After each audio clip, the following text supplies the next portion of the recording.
샬롬 12월 1일 매일 말씀 묵상입니다. 벌써 2023년 12월 아침이 밝았습니다.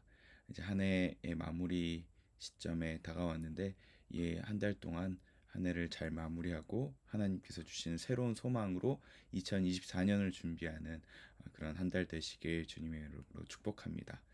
오늘은 스가랴서 2장 8절에서 12절 말씀을 통하여서 구약 성경에 나타난 메시아의 예언, 특별히 오늘은 하나님께서 그의 백성 이스라엘을 어떻게 지키시고 회복시키시는지 소망을 주시는 그 예언을 함께 살펴보길 원합니다.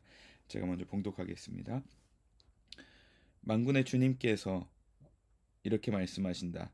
주님께서 나에게 영광스러운 임무를 맡기시고 너희를 약탈한 민족에게로 나를 보내시면서 말씀하신다. 너희에게 손대는 자는 곧 주님의 눈동자를 건드리는 자다. 내가 손을 들어 그들을 치면 그들은 저희가 부리던 중에 노략질을 당할 것이다. 그때야 비로소 너희는 만군의 주님께서 나를 보내셨음을 알게 될 것이다. 도성 시온아 기뻐하며 노래를 불러라. 내가 간다. 내가 내 안에 머무르면서 살겠다. 나 주의 말이다. 그날에 많은 이방 백성들이 주님께 나와서 그의 백성이 될 것이며 주님께서 예루살렘에 머무르시면서 너희와 함께 사실 것이다. 그때야 너희는 만군의 주님께서 나를 너희에게 보내셨음을 알게 될 것이다. 주님께서는 그 거룩한 땅에서 유다를 특별한 소유로 삼으실 것이며 예루살렘을 가장 사랑하는 도성으로 선택하실 것이다. 아멘. 오늘 이 스가랴서 말씀은 역사적으로 연대적으로 봤을 때는 이스라엘 백성들이 포로 시기를 끝내고 고레스 칙령으로 다시 돌아가서 성전을 짓고 있던 즈음에 나온 말씀입니다. 그런데 문제는 고레스 칙령으로 돌아갔던 이스라엘 백성들이 다시 돌아갔지만 성전을 온전히 짓지 못했습니다. 짓는 여러 가지 변수들이 생겨서 성전을 짓는 것들이 지지부진해지고 그 건설을 멈추었던 시절이었습니다. 뭐 재정적으로, 정치적으로 또 외부 외교적인 여러 상황으로 인하여서 혼란기를 맞이하게 됐고 더 이상 성전을 짓기 어려운 상황이 되었던 것입니다. 아마도 이스라엘 백성들은 그렇게 질문했을 수 있습니다. 과연 하나님이 우리를 이 땅에 보내신 것이 맞는가? 포로에서 돌아오긴 했지만 이 척박한 예루살렘에서 다시 이스라엘 백성이 우리들이 정착할 수 있을까? 라는 질문을 할 수 있을 것입니다. 그곳에 자리 잡았던 포로기 시절 오랜 기간 70년의 시간 동안 이방인들이 들어와서 그 자리를 차지하고 살고 있었고 방해 세력이 그 성전을 짓고자 했을 때 그곳을 자리 잡았던 방해 세력들이 너무나 견고하게 있어서 하나님의 일을 하지 못하는 그런 상태가 되었던 것입니다. 그런 상황 가운데서 스가랴서는 그 환상을 보기 시작했고 1장부터 그리고 마지막 14장까지 그 일에 대해서 그리고 또 먼 미래에 올 하나님의 나라에 대해서 예언하는 그런 말씀이었습니다.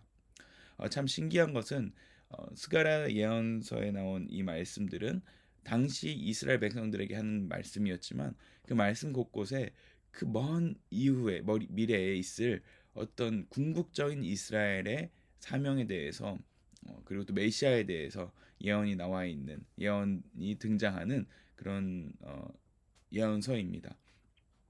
그러던 중 오늘 본문 말씀에 스가랴가 환상을 보게 됩니다. 그 환상은 어떤 환상이었냐면 어떤 천사가 스가랴에게 나타납니다. 측량줄을 가진 한 존재가 등장을 하자 스가랴가 물어봅니다. 어디로 가느냐? 그랬더니 그 측량줄을 집은 그 천사가 자기가 예루살렘을 가서 그 너비와 길이가 얼마나 되는지 측량하려고 간다고 2장 2절에 등장을 합니다. 그런데 참 신기한 것은 그 보고 있던 그 천사가 또 다른 존재 앞에 나가게 됩니다. 그 존재가 갑자기 그 천사에게 나와서 그 천사에게 스가랴에게 뭔가 말을 전달하라고 이야기를 합니다. 그러면서 4절에 너는 저 젊은이에게 달려가서 이렇게 일러라 라면서 그의 말을 대언을 하는데요.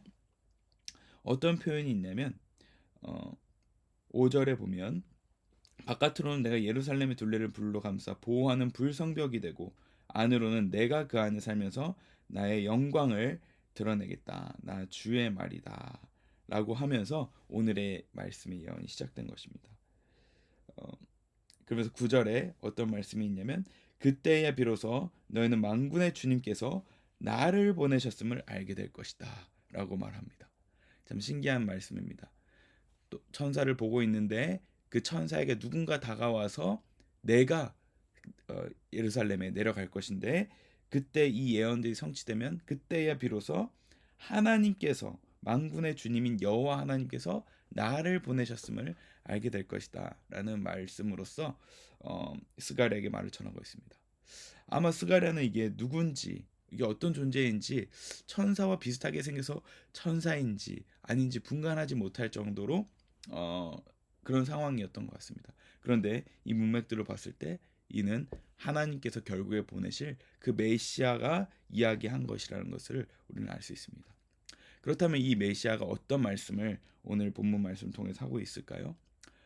가장 중요한 말씀은 바로 지금은 너희 이스라엘 백성 특히 예루살렘이 이런 혼란기 가운데 있지만 너희는 나의 눈동자다라고 이야기한다는 것입니다.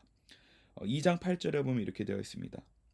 너희에게 손대는 자는 곧 주님의 눈동자를 건드리는 자다라고 하시면서 내가 손을 들어 그들을 치면 그들은 저희가 부리던 종에게 노략질을 당할 것이다라고 말씀하십니다. 즉 하나님께서 예루살렘을 볼 때 또 이스라엘을 볼 때 하나님의 눈동자다라고 말씀하시는 것이죠. 우리에게도 오늘 적용할 수 있을 것입니다. 하나님께서는 우리를 구원하셔서 주님의 백성으로 우리를 부르셨습니다.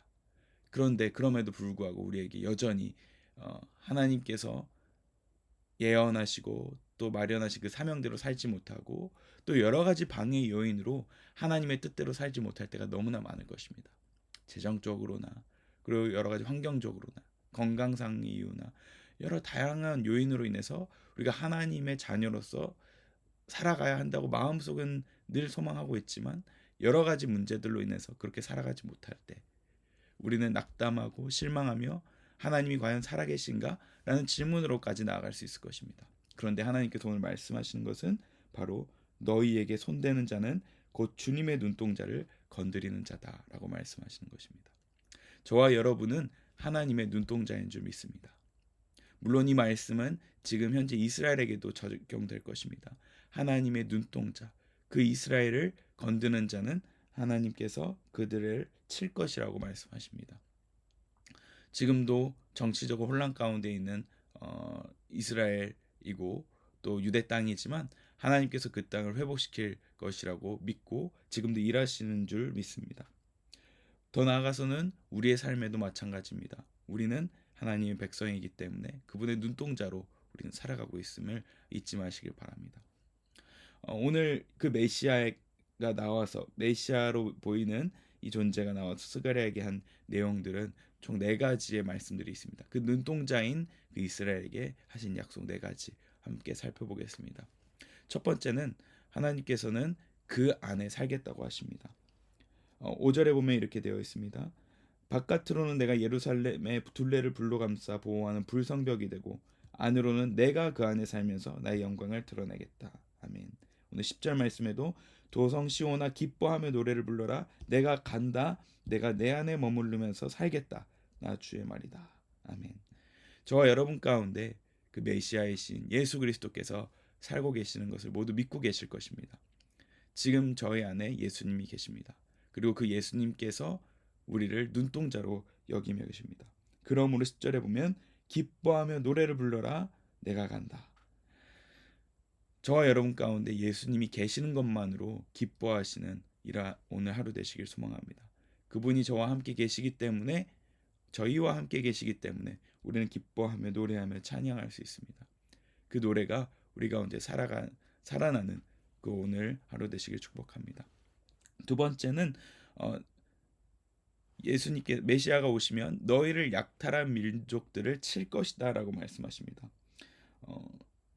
왜냐하면 그 이스라엘은 주님의 눈동자이기 때문입니다. 9절에 보면 내가 손을 들어 그들을 치면 그들은 저희가 부리던 종에게 노략질을 당할 것이다. 아멘. 하나님께서 그의 백성을 보호하시는데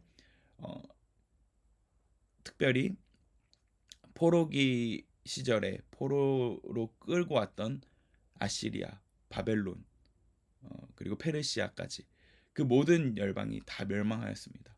참 신기한 것은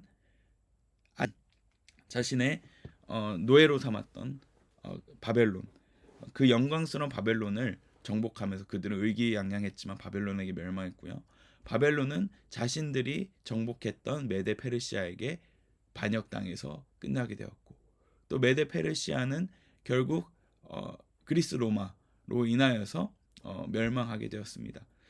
결국 계속해서 열강들이 일어나는데 재밌는 점은 그들이 부렸던 종들, 그들이 정복했다고 여기고 그들이 포로로 여겼던 그 왕국들에 의해서 멸망하게 되었습니다. 하나님께서 일하시는 방식은 그런 것 같습니다.